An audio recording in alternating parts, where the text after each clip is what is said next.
அவன்தான் அவனை திரும்பவும் வீட்டுக்குள்ள கொண்டு வந்து சேர்த்திருக்காங்க. அவன் அம்மா துபாயில இருக்கிறவ திடீர்னு ஆக்சிடென்ட்ல செத்து போயிட்டாளாம். அடக்கடவுளே, அந்த பையனுக்கு அப்பா தான் இல்ல, இப்ப அம்மாவும் இறந்துட்டாங்களா? கேட்கவே ரொம்ப கஷ்டமா இருக்கு விஜயா. அந்த பையனோட பாட்டி அந்த பையனை கொண்டு வந்து எங்க வீட்டுல விட்டுட்டு போயிட்டா. ஏன் மாஸ்டர்?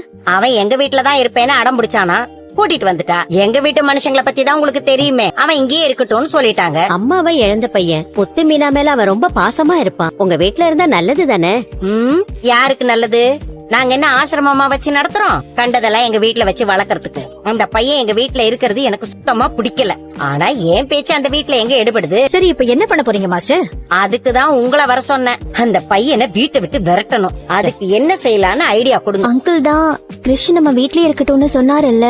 அவருக்கு வேற வேலை இல்ல, எல்லாருக்கும் தியாகியாவே நடந்துக்கிறாரு. அப்படிதானே ஒரு பூ கட்டுறவள வீட்டுக்கு கொண்டு வந்தாரு.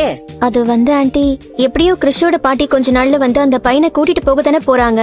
அதெல்லாம் நடக்கிற கதை இல்ல ரோகிணி. அந்த கிழவி திரும்பி வரவே மாட்டா. தொல்லை விட்டதுன்னு அந்த பையனை நம்ம வீட்டுல விட்டுட்டு அவ ஜாலியா போயிட்டா. அவனை வீட்டை விட்டு விரட்டி விடணும். அதுக்கு ஒரு ஐடியா யாராவது சொல்லுங்க. இத பேசதான் இந்த மீட்டிங்க போட்டிருக்கியா? இது உனக்கே நல்லா இருக்கா விஜயா? அம்மாவை இழந்த பையன் பாவம், அவனுக்கு ஆதரவா இருக்கிறத விட்டுட்டு இப்படி விரட்ட பாக்குற. அவன் யாரு? எங்க குடும்பத்து பையனா? அவன் என்ன ராசியோ என்ன இழவோ, அதை என் வீட்டுல வச்சுக்கிட்டு என் வீடு விளங்காம போறதுக்கா? பாம்பு விஷம் கூட உன் வார்த்தைக்கு முன்னால தோத்து போயிடும் விஜயா. உன்னெல்லாம்